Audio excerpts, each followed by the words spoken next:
അതിരപ്പിള്ളി വാഴച്ചാൽ വനമേഖലയ്ക്ക് പുറമെ തൃശൂർ ജില്ലയിലെ മറ്റിടങ്ങളിലെയും കാട്ടാന ശല്യത്തിന് പരിഹാരം വേണമെന്ന് ആവശ്യം.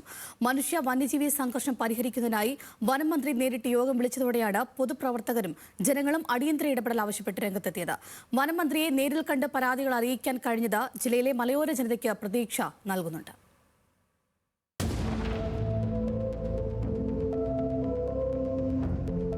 പരിയാരത്തു നിന്നും തുടങ്ങി ചേലക്കര വരെ നീളുന്ന തൃശൂർ ജില്ലയുടെ കിഴക്കൻ മേഖല, അതിരപ്പിള്ളി, വാഴച്ചാൽ, പീച്ചി, ചിമ്മിനി, വാഴാനി വനമേഖലകൾ ഉൾപ്പെടുന്ന പ്രദേശം.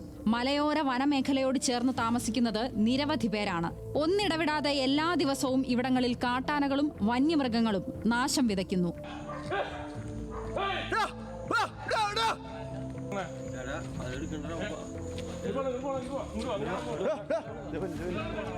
അതിരപ്പിള്ളി, വാഴച്ചാൽ, പാലിപ്പിള്ളി, കുണ്ടായി, മാന്നാമംഗലം, പീച്ചി, മുള്ളൂർക്കര, അകമല, പാഞ്ഞാൾ തുടങ്ങി വിവിധ മേഖലകളിൽ ഇതുവരെയുണ്ടായ കാട്ടാന ആക്രമണങ്ങളിൽ നിരവധി മനുഷ്യജീവനുകളാണ് പൊലിഞ്ഞത്. ചുരുങ്ങിയ കാലയളവിൽ കോടിക്കണക്കിന് രൂപയുടെ കൃഷിനാശവും സംഭവിച്ചു. ഈ സാഹചര്യത്തിലാണ് വനം മന്ത്രി ഷിബു ബേബി ജോണിന്റെ നേതൃത്വത്തിൽ അതിരപ്പള്ളിയിൽ തുടക്കം കുറിച്ച നടപടികൾ മറ്റിടങ്ങളിലേക്കും വ്യാപിപ്പിക്കണമെന്ന ആവശ്യമുയരുന്നത്. ആനയിറങ്ങുന്ന വിഷയത്തിൽ കൃഷിനാശത്തിന്റെ കാര്യത്തിൽ അതിരപ്പള്ളിയിലും അതിരൂക്ഷമായ പ്രശ്നം ഇപ്പോൾ പാലപ്പള്ളി മേഖലയിലുണ്ട്.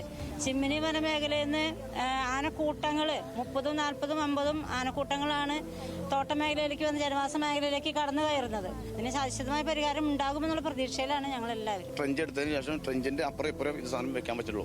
അപ്പോൾ പിന്നെ കുഴപ്പമില്ല. അല്ലെങ്കിൽ ട്രെഞ്ച് എടുത്താൽ ട്രെഞ്ച് ഒരു 10 മീറ്റർ വീതിയിൽ എടുക്കുകയാണെങ്കിൽ, ഒരു നല്ലൊരു താഴ്ചയിൽ എടുക്കുകയാണെങ്കിൽ പിന്നെ വലിയ ശല്യം ഉണ്ടാവില്ല. അതിന് ഫണ്ട് സർക്കാരിന്റെ ഭാഗത്ത് കിട്ടണം എന്നാണ് ഞങ്ങളുടെ അഭിപ്രായം. ജനങ്ങൾക്ക് ജീവിക്കണ്ടേ. മനുഷ്യ വന്യജീവി സംഘർഷം പരിഹരിക്കാൻ അടിയന്തര നടപടികൾക്കൊപ്പം ദീർഘകാലാടിസ്ഥാനത്തിലുള്ള പദ്ധതികളും നടപ്പിലാക്കുമെന്നാണ് വനം മന്ത്രി കഴിഞ്ഞ ദിവസം ഉറപ്പ് നൽകിയത്.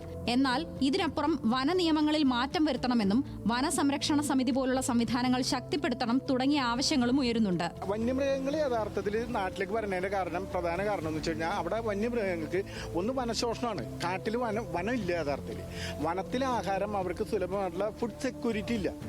സ്കേഴ്സിറ്റിയാണ് അവിടെ. ശരിക്കും ഭക്ഷണമില്ല. അത് മാത്രമല്ല ഇവർക്കൊന്നും അവിടെ കുടിക്കാനുള്ള വെള്ളം പോലും അവിടെ ഇല്ല. അപ്പൊ കിലോമീറ്ററുകളോളം താണ്ടി വന്നിട്ടാണ് ഈ കൃഷിസ്ഥലത്ത് വന്നിട്ടാണ് വെള്ളം കുടിക്കലും ബാക്കിയുള്ള കാര്യങ്ങളും ചെയ്യുന്നത്.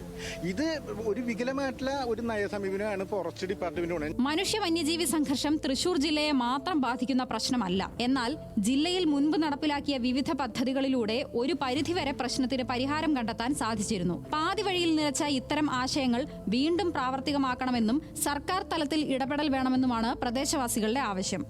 ന്യൂസ് മലയാളം, തൃശൂർ.